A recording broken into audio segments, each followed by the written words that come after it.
Salvar a una patria es siempre labor de masculinidad, en el sentido... Este es el último discurso del general Primo de Rivera.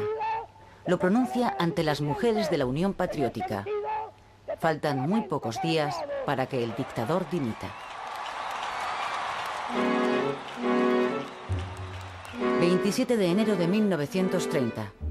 Este es el momento en que Primo de Rivera abandona el Palacio Real tras presentar su dimisión al rey. El dictador ha fracasado en su intento de crear un sistema político propio y ha perdido ya todos los apoyos. Pocos días más tarde, abandona España.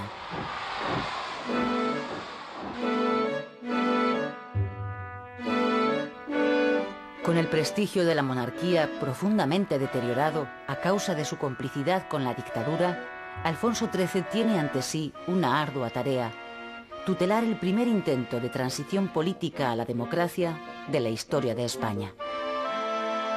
El general Dámaso Berenguer es el designado por el rey para regresar a la senda constitucional.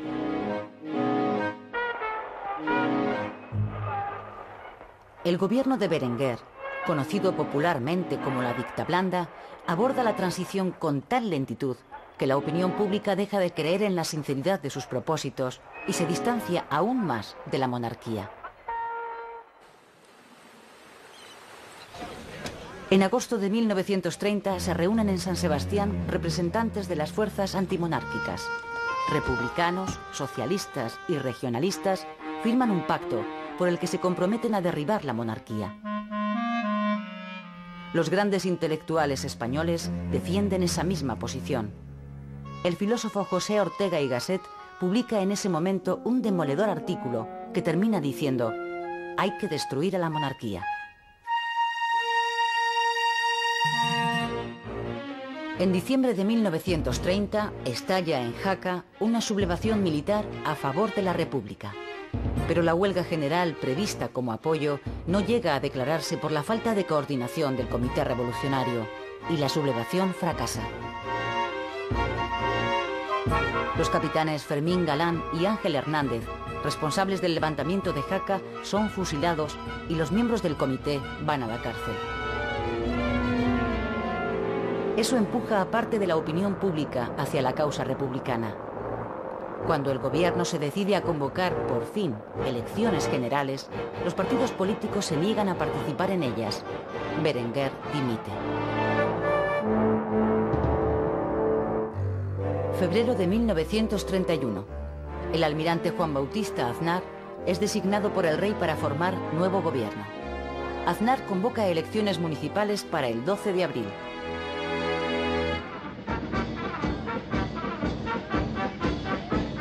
Durante la campaña electoral, los republicanos presentan las elecciones locales como un plebiscito sobre la monarquía.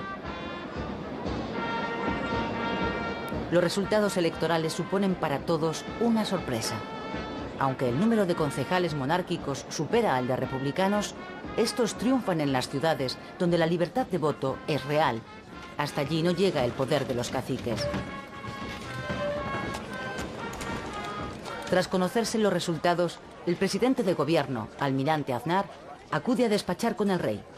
A la entrada, los periodistas le preguntan si habrá crisis, y Aznar responde: ¿qué más crisis quieren ustedes que la de un país que se acuesta monárquico y amanece republicano? ¡Viva la República! ¡Viva! En Éibar, a las 6 de la mañana del 14 de abril de 1931, los concejales ganadores proclaman la República. Ante 10.000 vecinos concentrados ante el ayuntamiento, los republicanos izan la bandera tricolor y cambian el nombre de la Plaza Alfonso XIII por el de la República.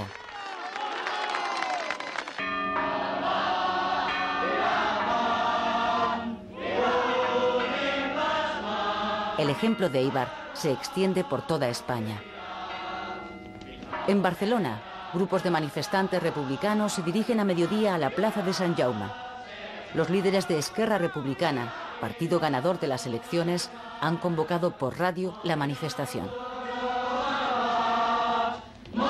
Ante los barceloneses congregados, Lluís Companys y Francesc Macià proclaman la República Catalana desde el balcón del ayuntamiento.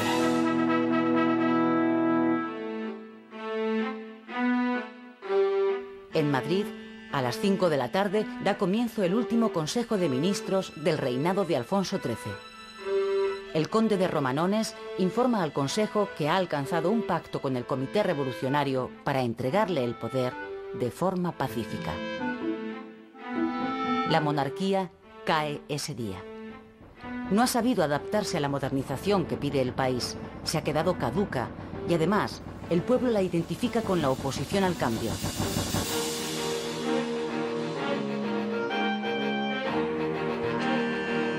Cuando los ministros abandonan el palacio, los madrileños ya han tomado las calles para expresar su alegría por la llegada de la República.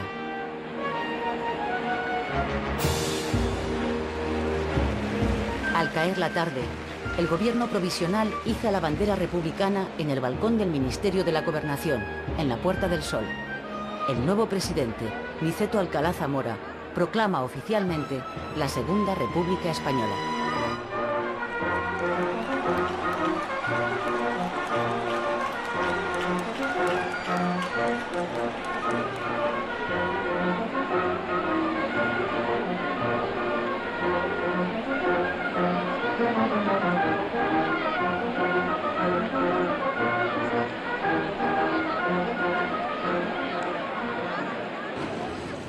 ...15 de abril de 1931... Mientras los 23,5 millones de españoles regresan esperanzados a la normalidad, Alfonso XIII vive en Francia su primer día de exilio. La noche anterior, después de renunciar a la corona, el rey abandonó el Palacio Real en dirección a Cartagena. De ahí ha salido en barco rumbo a Marsella. No volverá a pisar tierra española.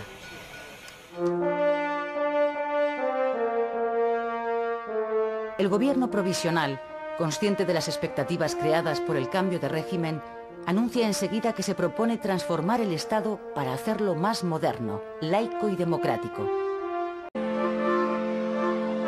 Uno de los primeros problemas que aborda el gobierno provisional es el de la enseñanza primaria. Faltan tantas escuelas y maestros como los que en ese momento hay.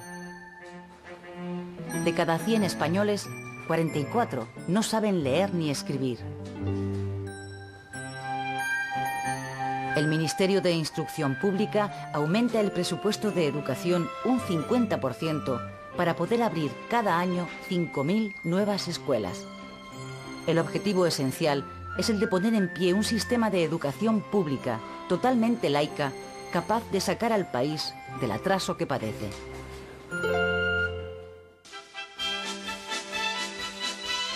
La reforma del ejército es otro de los asuntos que el gobierno aborda de forma inmediata. Manuel Azaña, ministro de la Guerra, busca la modernización del ejército y, sobre todo, una renovación política de los mandos militares, que aunque no se han opuesto al advenimiento de la República, la han recibido con evidente recelo.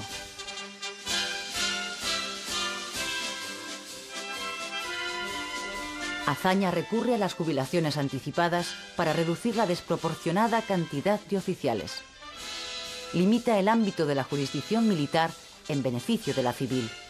Revisa los ascensos de la Guerra de Marruecos y cierra 3 de las 5 academias militares.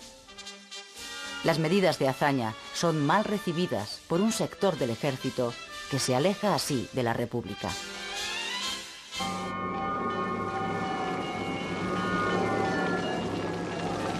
El problema religioso le estalla a la República de forma accidental un mes después de su proclamación. En Madrid, un grupo de exaltados saquea e incendia varios edificios religiosos. El anticlericalismo se hace presente una vez más en la calle, pero el gobierno, desbordado por los acontecimientos, no pone los medios para detenerlo. Los disturbios se extienden a otras ciudades. Después de 3 días de violencia, más de un centenar de edificios religiosos han sido incendiados en todo el país. Las relaciones entre la Iglesia Católica y la República no harán sino empeorar a partir de entonces. La vida de la joven República transcurre a toda prisa. El gobierno convoca para el mes de junio elecciones a Cortes Constituyentes.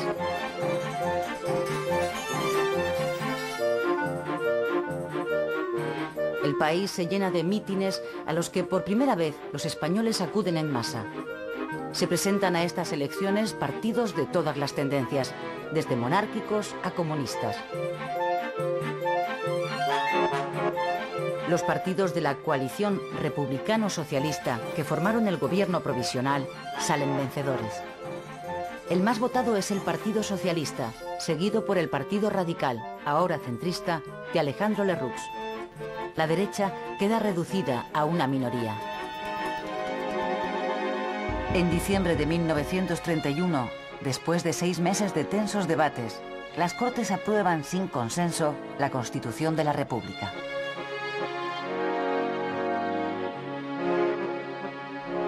El nuevo texto constitucional establece la democracia parlamentaria. Introduce el modelo autonómico para intentar resolver el problema regional. Establece la separación de la Iglesia y el Estado. Reconoce el derecho al voto para las mujeres e incluye el reconocimiento de importantes derechos sociales para las clases trabajadoras. Después de aprobada la Constitución, Niceto Alcalá Zamora es proclamado presidente de la República. La comitiva presidencial se dirige desde las Cortes al Palacio Real, que va a ser desde ese día sede de la Presidencia de la República.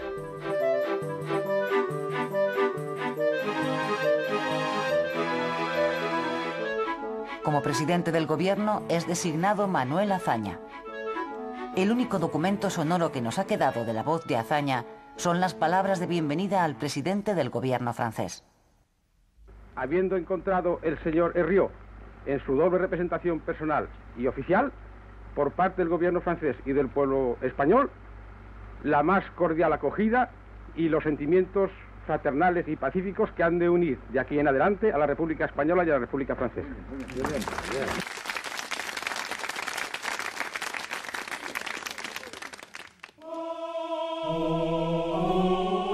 Las relaciones, ya tirantes de antemano, de la República con la Iglesia, se tensan aún más con la separación entre Iglesia y Estado que la nueva Constitución oficializa.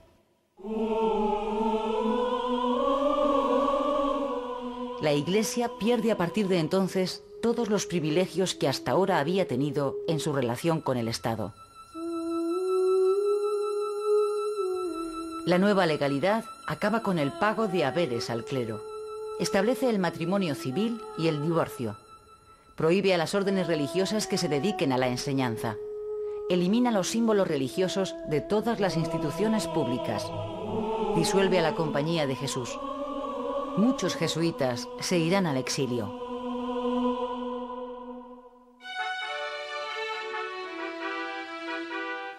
Los socialistas, con 3 ministros, entran en el gobierno por primera vez en su historia.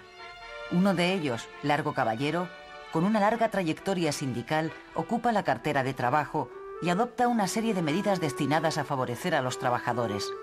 Subida de sueldos, jornada laboral de 8 horas para los jornaleros, vacaciones pagadas, establecimiento de un salario mínimo, seguridad social y seguro de enfermedad obligatorios. La división del movimiento obrero en torno a los 2 grandes sindicatos, la UGT y la CNT, se hace patente una vez pasada la euforia por la llegada de la República. Los socialistas consideran que la República es un paso necesario para alcanzar sin violencia el Estado socialista. La CNT, sin embargo, le declara la guerra a la República desde el primer momento. Los anarquistas, liderados por el sector más radical, la FAI, son partidarios de la insurrección violenta y continua, lo que ellos llaman gimnasia revolucionaria, hasta acabar con el Estado burgués republicano y establecer el comunismo libertario. Las huelgas y los estallidos revolucionarios de los anarquistas son reprimidos con firmeza por el gobierno.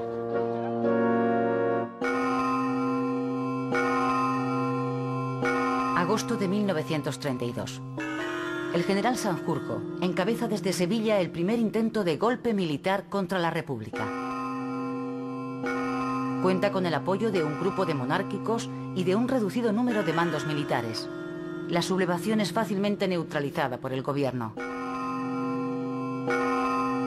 El general Sanjurjo, detenido y condenado a muerte, es finalmente indultado. Tras beneficiarse de una amnistía, se exilia en Lisboa. Desde allí, esperará una mejor ocasión para volver a intentarlo.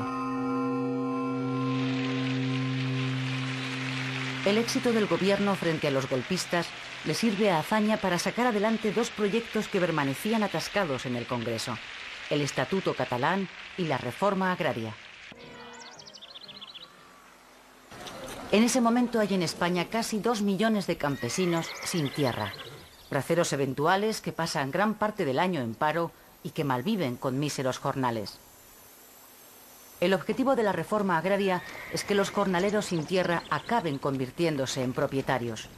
Con ese propósito, el gobierno pone en marcha una política de expropiaciones con dinero público de los latifundios mal explotados.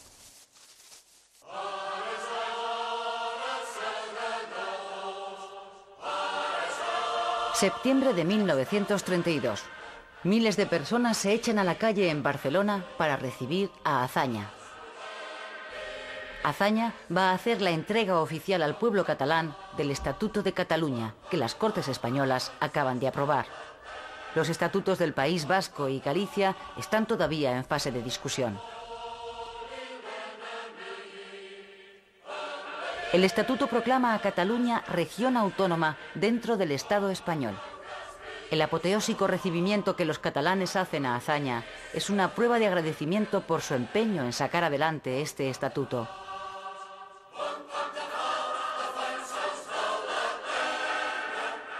Francesc Macià será el primer presidente de la Generalitat elegido por los catalanes.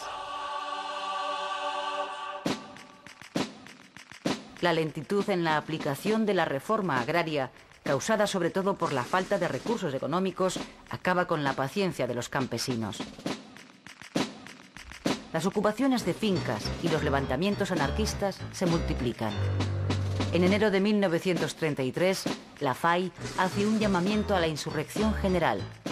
Como en otros lugares, en Casas Viejas, un pueblo de la provincia de Cádiz, un grupo de braceros anarquistas declara el comunismo libertario y se subleva.